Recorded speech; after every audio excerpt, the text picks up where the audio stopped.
Time for game number 3. My opponent has mulligan to 6, and well, that's life. He kept on top, so I imagine we will be playing Magic. And a fetch land is pretty good because that gives him access to his colors. My hand is pretty slow once again, but my focus now is all in on a draw because the time is almost out, and I just don't think I have what it takes to win game 3. My hand is good for going to the long game and winning the long game, but it is not good at winning the early game, I don't think. So that is my plan, to at least grab 1 point from this game, or this match. Because that will be key if I'm going to try to win this tournament. So my opponent fetches and plays a top and passes the turn, so no second land. And that is like a huge sign for me, like go for it, try to win. So I just jam Young Pyromancer without any fear of a removal spell, because my opponent has to use Sensei's Divine Top in upkeep. He just has to. I mean, he could gamble on a land, but if he misses, he has to lose the game, more or less. And yeah, you don't want to do that. So after some thought, the cards get rearranged and one card gets drawn. And it is an Urborg, which I'm pretty happy with, I suppose. I mean, I'm not sure what you're gonna do with it. So my plan now is, the thing is, I know that I could be walking into a sweeper here, but I have to go for it. That's just how it is. I have to go for it. So I'm playing a True Name Nemesis, and if my opponent has like land Black Sun Zenith or land Toxic Deluge or something, I won't be able to win the game. Not in time, at least. But I just have to try to win. So hopefully no sweepers.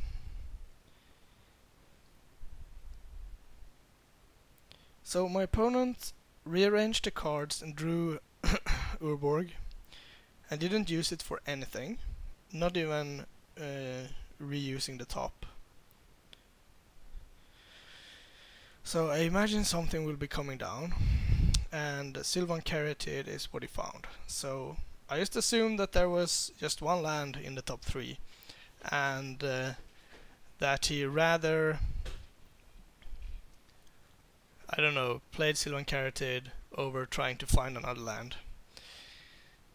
I'm not certain about that play, so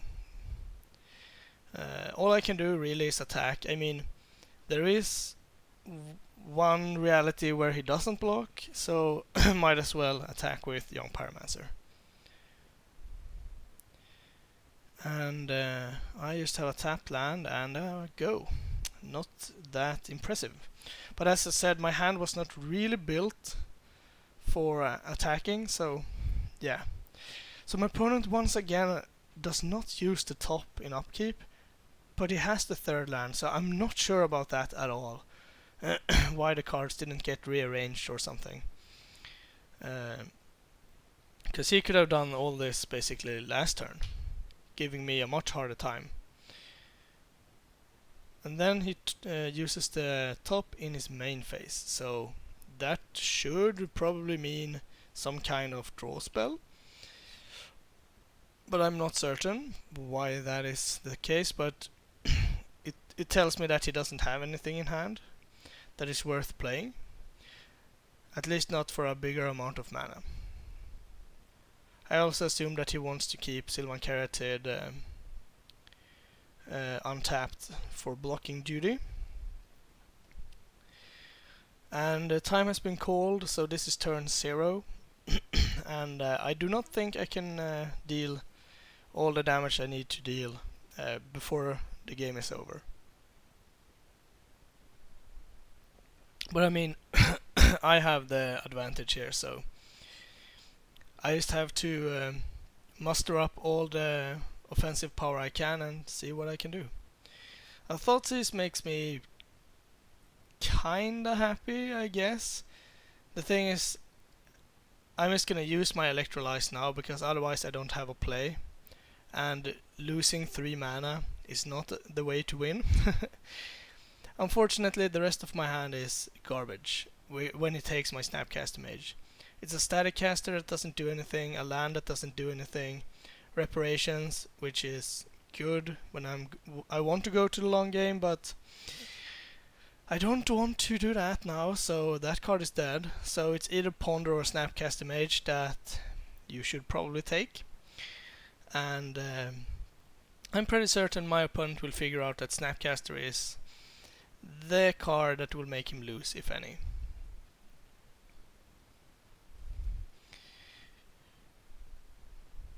So my opponent thinks about it for a while. I mean, you could take reparations, I suppose, but I mean, what are you going to do? How many cards will I be able to draw of it and use? On turn 0 or turn 1 I play it, turn 3 I might get to use one of the cards, so I don't think it's worth it. And my opponent agrees and takes Snapcaster. So, worst scenario, next turn I play like Ponder, Shuyan, go. Or attack, go.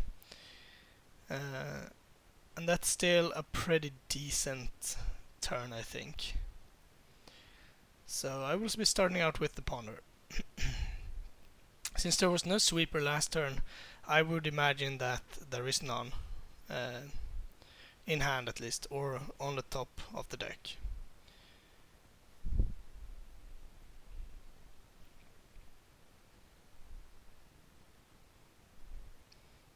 So I decide that the cards are good enough.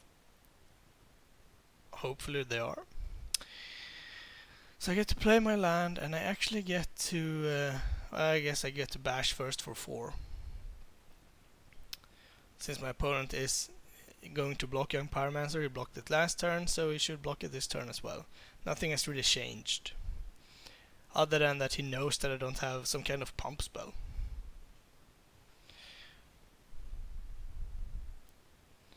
So my hand is looking like it feels like I won't be able to finish the game in time, but I at least have to try. So I found a Preordain, and this is like I'm going to do it, so I might as well do it now because I need to put on all the pressure I can. So I kept a Jace on top and drew it, and this is like the last ditch effort. What I could have done here, now in retrospect, I should probably have played Shuyan instead. But I thought my opponent was at a higher life total. As the number on the screen indicates, he goes to 8. But to me, when we were playing, he said, okay, I'm at bolt range now. And that was what I expected him to be. And he said he was at 3 now. So that would mean that a flip Jace would certainly finish the game. And even if he died, Shuyan plus something could also finish the game.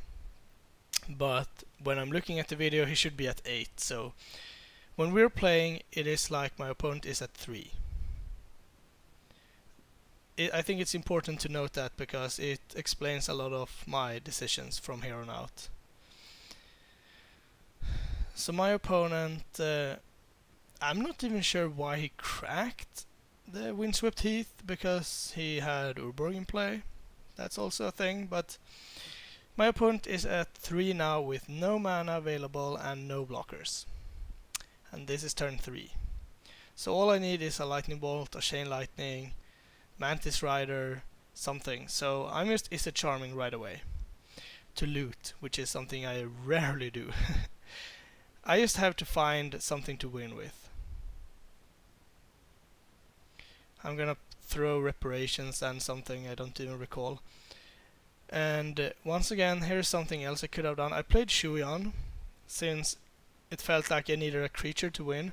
What I should have done is just play Sword of Fire and Ice and hope to draw Mantis Rider or a burn spell.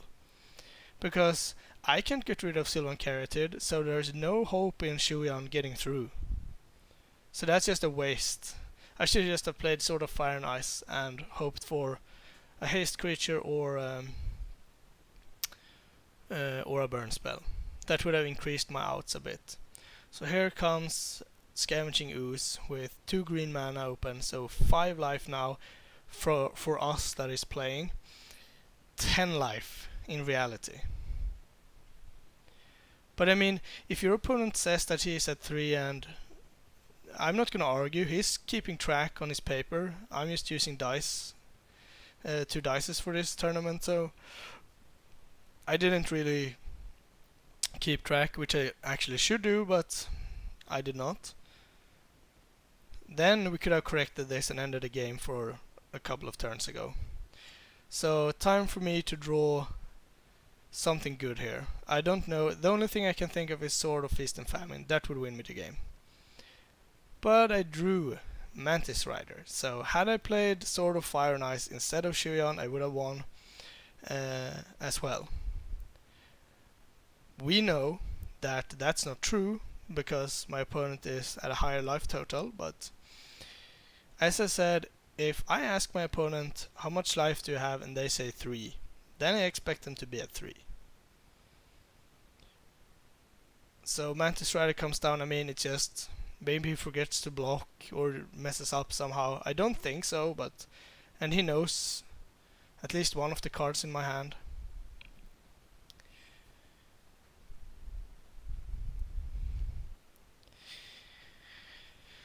So yeah, I mean, there's nothing really I could do to win this game besides playing the sword. So 1-1 and another point for me.